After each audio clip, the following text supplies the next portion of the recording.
छह दोस्त घूमने निकले, एक हफ्ते की वेकेशन पर कैंपिंग और ट्रैकिंग करने। शहर और बस्ती से काफी दूर निकल आए थे सब। मोबाइल के नेटवर्क किसी के फोन में नहीं आ रहे थे, ना मैप चल रहा था और न जीपीएस का कुछ अता पता था। पहाड़ के बाद जाकर अब जंगल के रास्ते भी सुनसान हो चुके थे। अंधेरा भी थोड़ी देर में हो जाना था कि जब रास्ते के मोड़ पर एक बोर्ड पर चिपकाया हुआ मैप दिखाई दिया। 2 मिनट को गाड़ी रोककर वो मैप उस बोर्ड से निकालकर उन्होंने अपनी गाड़ी आगे बढ़ाई और पीछे बैठी 2 लड़कियां जब मैप पे रास्ता ढूंढने की कोशिश कर रही थी, तब अचानक ड्राइव करते हुए समीर के पास बैठा जतिन चिल्लाया, अबे पागल हो गया क्या? गाड़ी ऐसे क्यों रोकी तूने?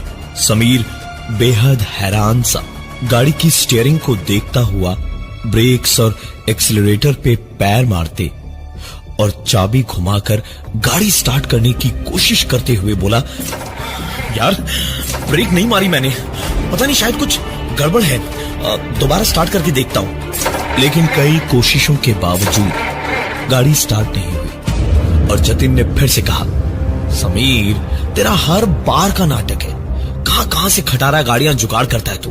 हर ट्रिप पर यही नाटक होता है हर बार। एक के बाद एक सबके सब गाड़ी से नीचे उतरे और सब में बहस होने लगी। समीर खड़े खड़े सबको समझा रहा था कि जब अचानक सब लोग अगर कार के बाहर खड़े थे तो फिर ये हॉर्न कैसे बजा। यही सोचकर समीर तुरंत कार की ओर दौड़ा और अपनी सीट की खिड़की से झांक कर देखा तो पाया कि स्टीयरिंग पे हॉर्न एक ओर से दबा हुआ था। अचानक खाली गाड़ी में वायरिंग की प्रॉब्लम शायद हो सकती है, लेकिन हॉर्न का अपने आप दबना। समीर ने इधर उधर देखा, उसे कोई दिखाई नहीं दिया। उसने जिधर से हॉर्न दबा हुआ था उसके उल्टी तरफ हल्के हाथ से हॉर्न को दबाया तो हॉर्न बंद हो गया। जरूर ढीला हो गया होगा हॉर्न, इसलिए ऐसा हो रहा था। हॉर्न को बंद करके समीर पलटा अपने दोस्तों की ओर और उसने कहा कि अरे सचमुच खटारा है यार, इस बार तो मतलब क्या बताऊं। समीर अपनी बात खत्म भी नहीं कर पाया जब दोबारा से हॉर्न बजने लगा। बाकी सब तो ठीक ही थे, लेकिन समीर ने अपनी आंखों से जो अभी अभी देखा था उसकी वजह से इस वक्त घबराहट हर गुजरते पल के साथ बढ़ते जा रही थी। उसने सबसे कहा कि साथ मिलकर गाड़ी को धक्का मारने में मदद करें। सबने वही किया। गाड़ी को धक्का मारते मारते आगे बढ़ाते रहे। जब 6 दोस्तों में से एक के बाद एक रेखा और सुहानी ने थक कर धक्का मारना बंद कर दिया, लेकिन गाड़ी आराम से आगे बढ़ती रही। बचे हुए 4 लड़कों में से एक के बाद एक 3 लोगों ने भी थक के जरा सा हाथ खींचा, लेकिन फिर भी गाड़ी आराम से अकेले समीर धकेले जा रहा था। जब जतिन ने पीछे से आवाज लगाई, समीर रुक जा, समीर रुक जा।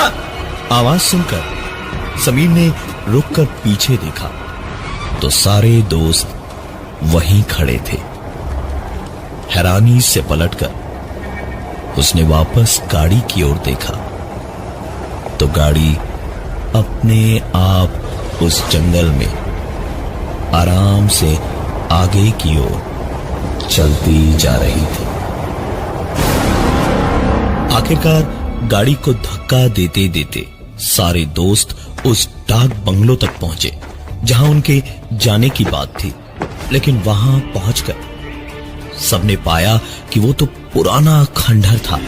दीवारें टूटी फूटी, छत कहीं भी नहीं और चारों ओर सांप बिच्छू रेंग रहे थे। गाड़ी किनारे लगा के सबके सब बैठे डाक बंगलों के अंदर ही अपने अपने टेंट्स लगा के, और बाहर कैंप फायर जलाकर सब बैठकर मस्ती कर रहे थे, जब चारों ओर फैले हुए सूखे पत्तों पर किसी के कदमों की आहट साफ साफ सुनाई देने लगी, और वो कदमों की आहट उन सब के पास आकर रुकी, और 6 के 6 दोस्तों को एक आवाज साफ सुनाई दी। यहां आकर रहोगे तो कीमत देनी पड़ेगी। यह आवाज सुनते ही सबके सब समझ गए थे कि कम से कम इस डाक बंगलों के अंदर तो नहीं रुकना है। सबने तुरंत रात के अंधेरे में अपने अपने टेंट्स डाक बंगलों के बाहर लगवा लिए, लेकिन चाहे कितना कुछ कर लेते, इतनी देर से इतना सब कुछ होने के बाद सुकून तो था ही नहीं। सब लोग काफी देर तक बातें करते हुए जागते रहे और फिर सोने गए। समीर अपने टेंट में अपनी गर्लफ्रेंड सुहानी के साथ था, जतिन की बहन सुहानी। समीर गहरी नींद में था जब उसे अजीब सी हाथापाई की आवाजें आई। वो करवट बदल कर लेट गया, लेकिन समीर के कानों में आती आवाजें अब थोड़ी बदल गई थी।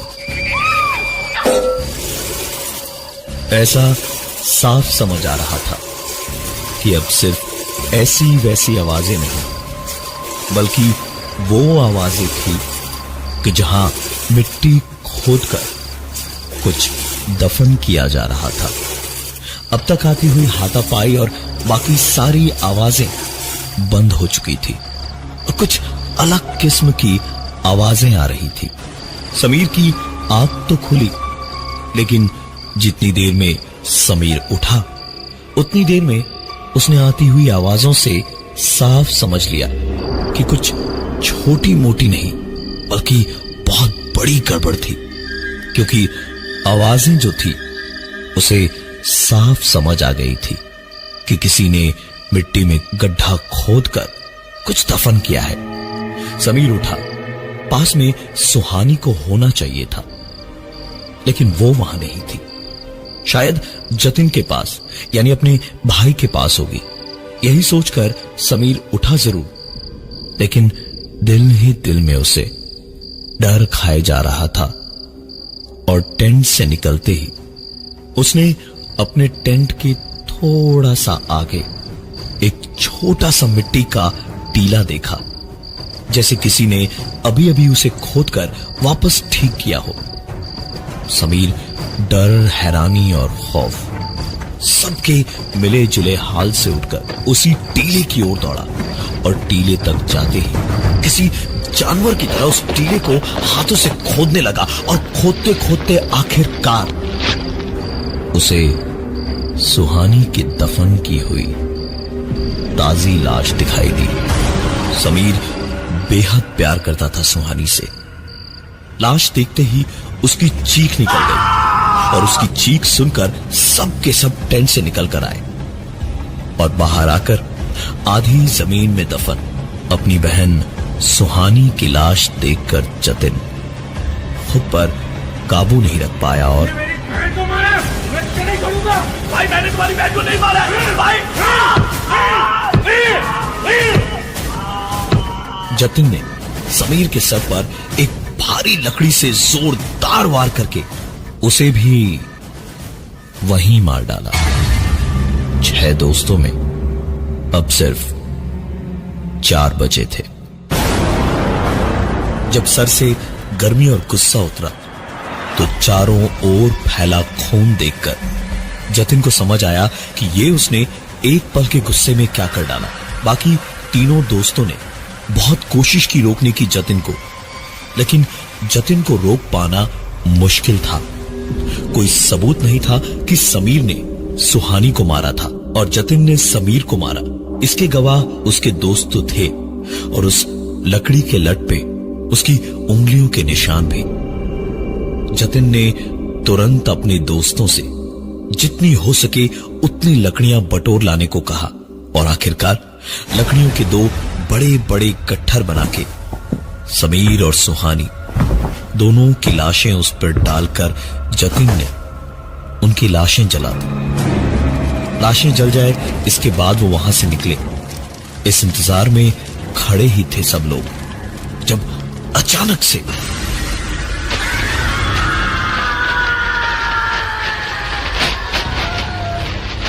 ग्रुप में बचे हुए 4 लोगों में से आकाश अपने आप खिसकता हुआ पास में बने तालाब की ओर खींचा चला जा रहा था।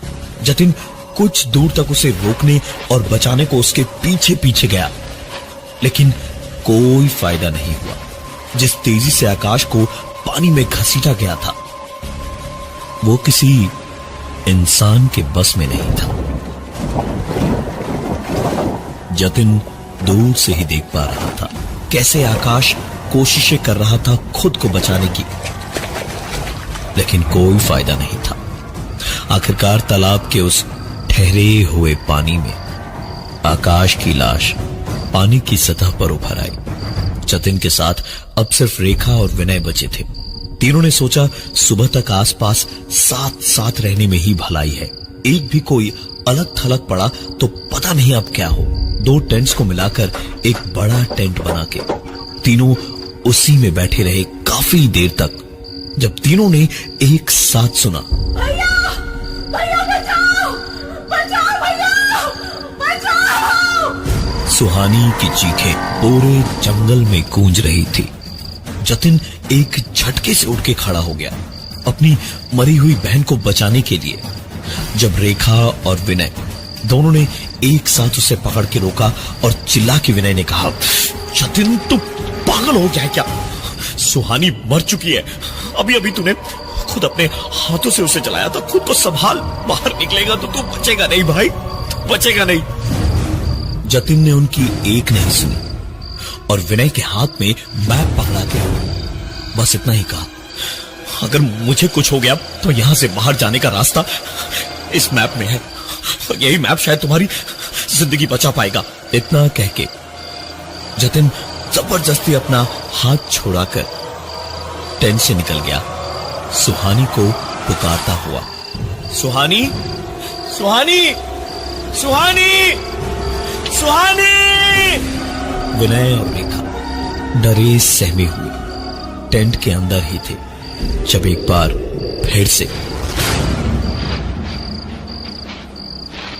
सूखे पत्तों पर चलता हुआ कोई उनके टेंट के करीब तक आया और कहा था ना, यहां आकर रहोगे तो कीमत देनी पड़ेगी।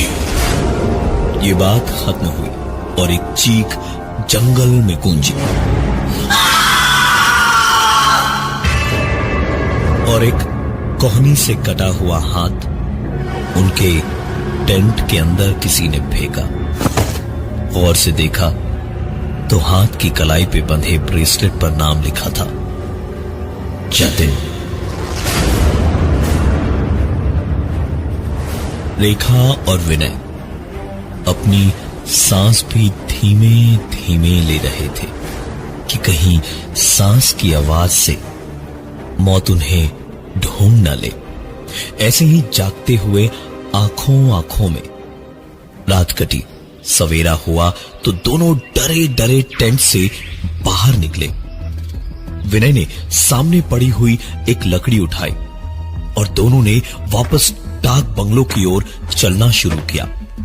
एक ओर अभी भी हल्की हल्की आग में जलती हुई समीर और सुहानी की 2 चिताएं थी। सामने तालाब के किनारे लगी हुई आकाश की लाश थी जिस पर कौवे बैठे हुए उसे नोचने की कोशिश कर रहे थे और कुछ ही दूरी पर जतिन की टुकड़ों में कटी हुई लाश थी। दोनों को पता था कि अगर रुके रहे तो अगली बारी उन्हीं की थी। भागते भागते थोड़ी ही दूरी पे जब डाक बंगलों पे पहुंचे तो देखा जो डाक बंगलो कल रात टूटा फूटा खंडहर जैसा था वो अब नया नवेला चमकता हुआ था। अंदर बाहर काफी लोग भी थे। उनकी गाड़ी वहीं किनारे पर खड़ी थी और चाबी लगी हुई थी। विनय की जेब में मैप था ही। विनय गाड़ी स्टार्ट करने की कोशिश कर ही रहा था जब एक मुस्कुराती हुई आवाज सुनाई दी। I hope you enjoyed your stay sir. Vinay और रेखा दोनों ने पलट के देखा तो एक आदमी वेटर की ड्रेस में था और बड़े अदब से मुस्कुराता हुआ उन्हें देख रहा था। विनय और रेखा उसका चेहरा देखते ही रह गए क्योंकि उसका चेहरा जतिन से मिल रहा था। उसने आगे कहा, सर आप 6 लोग आए थे और जा सिर्फ एक दो लोग ही वापस जा रहे हैं। कोई बात नहीं सर, रास्ता याद ही होगा आपको और रास्ते में मैप वापस उसी बोर्ड पर लगा दीजिएगा जहां से आप लोगों ने उतारा था। Have a safe trip sir. And ma'am आप दोबारा जल्दी आइएगा। विनय जानता था कि कुछ तो बहुत गड़बड़ है। उसने सीधे सीधे गाड़ी गियर में डाली और गाड़ी भगा दी। पहाड़ी रास्ता, वो भी सुनसान। इतना सब हो ही चुका था। रेखा तो खुद को संभाल नहीं पा रही थी और रोई जा रही थी। विनय भी कुछ बोल नहीं रहा था, बस चुपचाप गाड़ी चलाए जा रहा था।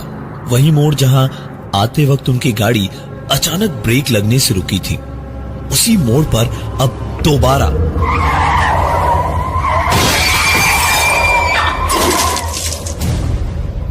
अचानक से ब्रेक्स लगी और झटके की वजह से रेखा सामने विंड स्क्रीन को तोड़ती हुई कार के सामने जा गिरी और गाड़ी भी रुकने से पहले रेखा को कुचल चुकी थी। विनय तुरंत गाड़ी से उतरा। उसने रेखा को देखा। आसपास तो क्या, दूर दूर तक कोई नहीं था। विनय ने लाश वापस गाड़ी में नहीं रखी, बस वहां से तुरंत निकल पड़ा। थोड़ा आगे जाने पर उसे वही बोर्ड दिखाई दिया। उसने मैप पर तुरंत बोर्ड को लगाया और गाड़ी स्टार्ट करके अपने घर को निकल पड़ा। वापस पहुंचकर कई लोगों के कई सवालों के जवाब देने थे उसे। ऐसे कई किस्से हैं उस डाक बंगलों के, लेकिन हर बार वही एक जिंदा लौटता है जो उस मैप को बोर्ड पर वापस लगाता है। जाने उस मैप में कौन सी दुनिया में आने और जाने का नक्शा